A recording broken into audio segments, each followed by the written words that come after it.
o Governo previa 14,5% para 2012, está nos 15,5%, previa 14 qualquer coisa por cento para 2013 e já assume 16. Bem, eu julgo que sim, embora deva salientar que, atenção, uma vez mais, estes são os números oficiais. Convém sempre nunca esquecer que, para além deste número oficial, há umas outras centenas de milhares de trabalhadores que estão realmente desempregados, mas que não entram no conceito de desempregado. Os tais inativos disponíveis ou desencorajados do subemprego visível. Porque se nós atendemos à realidade socioeconómica, nós temos uma taxa de desemprego para cima de 25%. E não há nenhum país que aguente uma situação dessas, a não ser à custa de um brutal empobrecimento da população e do lançamento da miséria para cima da esmagadora maioria dos cidadãos. Eu o que quero aqui assinalar é que isto mostra que o caminho de pagar a dívida e aplicar a política da Troika, a consequência que tem é uma destruição colossal das forças produtivas portuguesas e a condenação do povo português a situações de miséria, de fome e de desemprego aos piores níveis da governação salazarista. E, portanto, a opção tem de ser encontrada fora daí. Como tenho dito muitas vezes, aceitar o pagamento de uma dívida que não foi o povo português que contraiu, nem foi contraída em seu benefício, é exatamente isto. É aceitar um novo Código de Trabalho, é aceitar a lógica de um embaratecimento drástico, brutal mesmo, de salários que já são absolutamente miseráveis, porque dentro da Divisão Internacional de Trabalho, que os sucessivos governos dos últimos anos aceitaram, que é o de Portugal ser a subcolónia do imperialismo germânico, e, portanto, nós produzimos ao retalho aquilo que os outros países não produzem e, evidentemente, temos uma produtividade muito menor e, portanto, a consequência é o agravamento sucessivo da crise e que a saída tem de ser feita à custa da desvalorização interna ao salarial, através destas medidas. O Código de Trabalho, as medidas todas não consistem noutra coisa que não seja facilitar os despedimentos, embaratecer os despedimentos, baixar os salários, porque embaratecer e facilitar os despedimentos também conduz ao abaixamento dos salários. E, portanto, por este caminho, o resultado vai ser inevitavelmente cada vez mais drástico. E eu acho que só começam a poder ser, eu peço desculpa pela veemência dos termos, mas só ou os incautos, irremediavelmente incautos, ou tolos, ou os hipócritas, é que podem, perante estatísticas destas, demonstrar a sua surpresa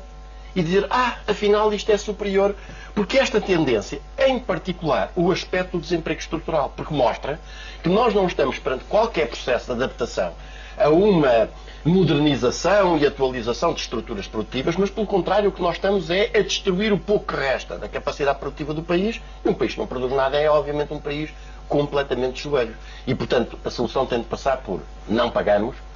a dívida, significa que tem de passar por um conjunto de medidas democráticas e patrióticas à cabeça das quais está a nacionalização da banca e a colocação da banca ao serviço do financiamento da atividade produtiva do país. O Presidente da República devia ter enviado o diploma para o Tribunal Constitucional. Tem 2 minutos e meio para responder, para darmos outros 2 minutos e meio ao É óbvio, este projeto de diploma está cheio de inconstitucionalidades de uma ponta à outra.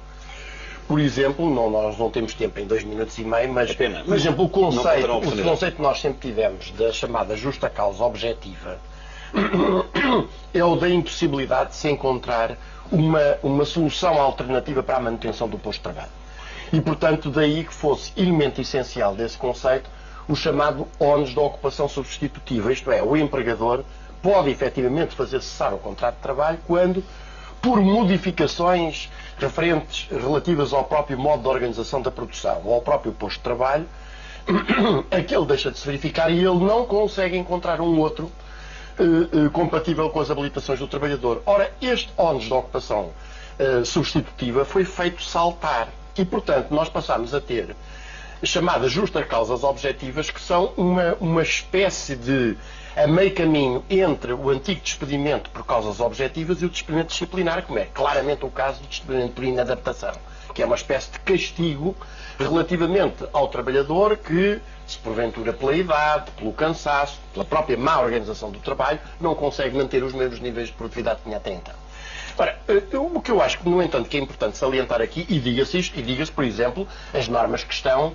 a interferir com a margem de atuação constitucionalmente tutelada da contratação coletiva, inclusive com eficácia retroativa. Quer dizer, isto ultrapassa qualquer limite de razoabilidade, a ponto de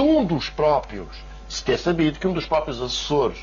do professor Cavaco Silva, o professor António Nunes de Carvalho, ter manifestado as suas dúvidas quanto à constitucionalidade de algumas destas soluções. Agora, o que nós vivemos hoje é aquela época de que, como a Troika mandou e como o plano é baixar os salários de uma forma de tal maneira brutal, que nós estamos a ter aqui uma nova realidade crescente, que é de antes quem tinha um salário não era pobre, e agora o número de pobres que têm, apesar de tudo, um emprego, mas com um salário de tal maneira miserável, vem a crescer exponencialmente. E, portanto, isto mostra que aquela chantagem de nós, para nos mantermos no euro, temos de aplicar não podemos sair do euro, e para mantermos no euro temos de aplicar o plano da Troika, deve ser rompida. A chantagem só se trata de uma forma, é rompendo. E rompendo é dizer assim, nós não temos medo de sair do euro. Nós não temos medo de sair do euro. Se for necessário, voltamos ao escudo. O que é preciso é aplicar um conjunto de medidas que naturalmente vão determinar que nós vamos passar por um período de dificuldade, mas por dificuldade nós estamos hoje a passar. Mas tem uma característica, é o preço da nossa liberdade, que hoje não temos para decidir coisa nenhuma.